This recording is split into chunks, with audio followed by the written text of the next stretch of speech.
दोस्तों, middle east के अंदर हिजबुल्लाह इजराइल और हमास इजराइल के बीच चल रहे मुकाबले से जुड़ी कई अहम खबरें आपको इस वीडियो के जरिए से हम बताने जा रहे हैं। दोस्तों, आप सब जानते हैं कि लेबनान के अंदर 50 दिन कंप्लीट हो चुके हैं, लेकिन इजराइल की सेना को अभी भी किसी तरीके का कोई फायदा होता हुआ नजर नहीं आ रहा। लगातार इजरायली सेना के जवान खत्म होते जा रहे हैं, लेकिन इसी बीच हिजबुल्लाह के एक और हमले ने इजराइल को काफी परेशान कर दिया है। खबर यह सामने आ रही है कि हिजबुल्लाह के लड़ाकों ने हाइफा के दक्षिण में एक हमला किया है, जिसमें इजराइल के पूर्व रक्षा मंत्री योआव गैलेंट के घर को पूरी तरीके से नेस्तो नाबूद कर दिया गया है। साथ ही साथ दोस्तों, खबर आ रही है कि हिजबुल्लाह ने इजराइल के एक और ड्रोन को भी नष्ट कर दिया है। साथ ही साथ कुरान और इस्लाम के ऊपर अभद्र टिप्पणी करने या फिर इस्लाम की बेदबी करने वाले लोगों के मुंह पर रशिया के राष्ट्रपति व्लादिमीर पुतिन ने जोरदार तमाचा मारा है। किस तरीके से पुतिन का इस पर एक बयान सामने आया है जो मैं आपको सुनाऊंगा। उससे पहले एक छोटी सी रिक्वेस्ट करेंगे, अगर वीडियो पसंद आए तो शेयर जरूर करिए, चैनल पर नए हैं तो सब्सक्राइब करने के बाद बेल आइकन को प्रेस करना ना भूलें। बात करेंगे पहली खबर की। सबसे पहले स्क्रीन के ऊपर एक वीडियो मैं आप लोगों को दिखा रहा हूं, ये वीडियो देखिए। ये वीडियो कहीं और का नहीं बल्कि इजराइल का है। इजराइल की सबसे सिक्योर माने जाने वाली सिटी यानी शहर तेल अवीव के अंदर हिजबुल्लाह ने एक बार फिर बहुत बड़े हमले को अंजाम दिया है, जिसमें इजरायली तेल अवीव सिटी के अंदर कई बिल्डिंग्स को नुकसान पहुंचा है। और ये तेल अवीव के अंदर जो है सिटी स्क्वायर के पास हमला हिजबुल्लाह के द्वारा किया गया है। इस हमले में अभी तक कितना नुकसान हुआ है इसके बारे में कोई जानकारी नहीं मिल पाई है, लेकिन इजराइल को इस हमले में भारी नुकसान होने की संभावना बताई जा रही है। साथ ही साथ तेल अवीव के बाद हिजबुल्लाह ने इजराइल के हाइफा शहर को भी निशाने पर लिया है। और अब तो हाइफा के अंदर जो इजराइल के पूर्व रक्षा मंत्री हैं गैलेंट साहब, उनके घर को हिजबुल्लाह ने उड़ा दिया है।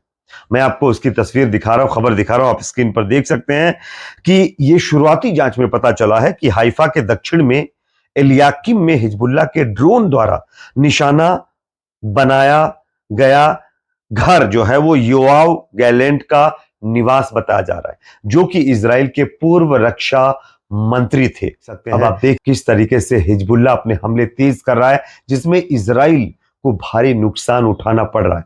हिजबुल्लाह की तरफ से इससे पहले भी यह कहा गया था कि अगर इजराइल बेरूत के अंदर या दूसरी जगहों पर अपने हमले नहीं रोकता है तो हिजबुल्लाह की तरफ से हमले तेज किए जाएंगे और ऐसे से हथियार इस्तेमाल किए जाएंगे जो अब तक इस मुकाबले में इस्तेमाल नहीं किए गए हैं।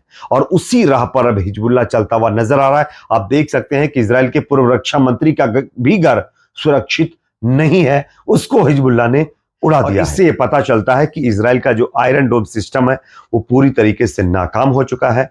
इजराइल के तमाम जो इंटेलिजेंस लगे हुए हैं लेबनान के अंदर या फिर इजराइल के अंदर, वो सब के सब धरे के धरे रह गए हैं। मैं आपको दूसरी खबर दिखाने वाला हूं जो कि हिजबुल्लाह के हमले से ही जुड़ी हुई है। स्क्रीन के ऊपर यह खबर आप देख सकते हैं। Hezbollah announce that it's air defence unit has shut down N Israeli harms 450 drone which was conducting an intelligence mission over Lebanon. Each HARMS 450 cost about 2 million. यानी कि हिजबुल्लाह के द्वारा इजराइल के एक और हार्म 450 जो उनका सबसे ज्यादा मजबूत माना जाने वाला ड्रोन है उसको नष्ट कर दिया है। और इस ड्रोन को इजराइल ने क्या किया कि लेबनान के अंदर भेजा, वहां पर हिजबुल्लाह के जो लड़ाके हैं उनकी रेकी करने के लिए। लेकिन हिजबुल्लाह की जो एयर यूनिट है, एयर डिफेंस यूनिट है, उसने इसको डिटेक्ट कर लिया और उसके बाद उन्होंने अपने हथियारों को इस्तेमाल करके इस हार्म 450 ड्रोन को डिस्ट्रॉय कर दिया है, जिसकी कीमत $2 मिलियन बताई जा रही है। तो इस तरीके से हिजबुल्लाह इजराइल के ऊपर कहीं ना कहीं मुसल्लत होता हुआ नजर आ रहा है, जो कि अपने आप में इजराइल के लिए बिल्कुल भी ठीक नहीं है। अब मैं आपको एक और खबर दिखा रहा हूं दोस्तों, जो कि जो है यहां पर ईरान की तरफ से सामने आ रही है। ईरान के जो IRGC के मुख्य कमांडर हैं, मेजर जनरल हैं सलामी ने इजराइल को और अमेरिका को चेतावनी जारी की है।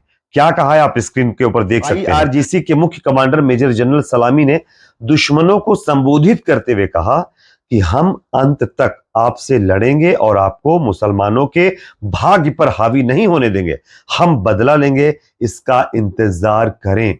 ये IRGC जो कि ईरान एक मिलिट्री विंग है, उसके मुखिया यानी जो मुख्य कमांडर मेजर जनरल है सलामी, उनकी तरफ से बयान जारी करते हुए धमकी दी गई है। और उन्होंने ये भी कहा है कि अगर इजराइल ये सोच रहा है कि हमारे खिलाफ कोई और कार्रवाई कर पाएगा तो शायद इजराइल ये ख्वाब बिल्कुल भी ना देखे। उसका ये पहली बात तो ख्वाब पूरा होने वाला है नहीं, उल्टा उसको इससे और भी ज्यादा नुकसान उठाना पड़ सकता है। एक और बड़ी खबर दोस्तों इसी से जुड़ी हुई सामने आ रही है दोस्तों। एलन मस्क और ईरान के जो गवर्नर हैं अमेरिका के अंदर, इन दोनों के बीच एक बैठक हुई है। बैठक में क्या हुआ मैं आपको स्क्रीन पर दिखा रहा हूं, आप देख सकते हैं। एलन मस्क और संयुक्त राज्य अमेरिका में ईरान के राजदूत ने कथित तौर पर अमेरिका और ईरान के बीच तनाव कम करने पर चर्चा की है। यानी कि डोनाल्ड ट्रंप के सत्ता में आने के बाद जो इजराइल की पकड़ है वो अमेरिकी सरकार में कहीं ना कहीं कम होती हुई नजर आ रही है।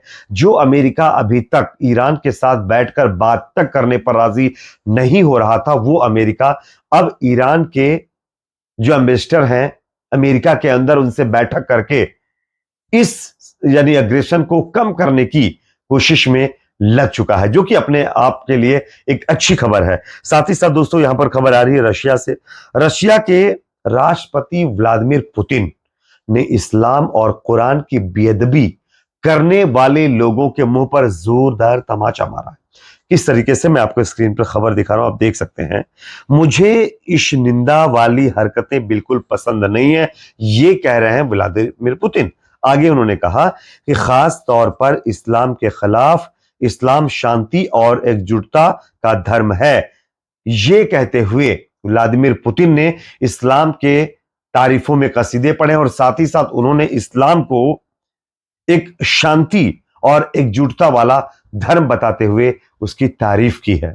और इस निंदा यानी जो इस्लाम के खिलाफ लोग नफरत फैलाते हैं और कुरान के खिलाफ नफरत फैलाते हैं, उनके मुंह पर उन्होंने जोरदार तमाचा मारा है। अब खबर दे देते हैं आपको दोस्तों लेबनान से, जो कि अपने आप में काफी ज्यादा दुखद खबर है। लेबनान के अंदर इजराइल की सेना लगातार अपनी क्रूर कार्रवाई कर रही है। हिजबुल्लाह से मुकाबला ना करने का फ्रस्ट्रेशन आम जनता पर निकाल रही है। इजरायली सेना के एक और एयर स्ट्राइक के अंदर 78 से ज्यादा लेबनान के अंदर लोग अब तक खत्म हो चुके हैं, जबकि 122 घायल होने की खबर है। ये पिछले 24 घंटे का लेखा जोखा मैं आप लोगों को बता रहा हूं।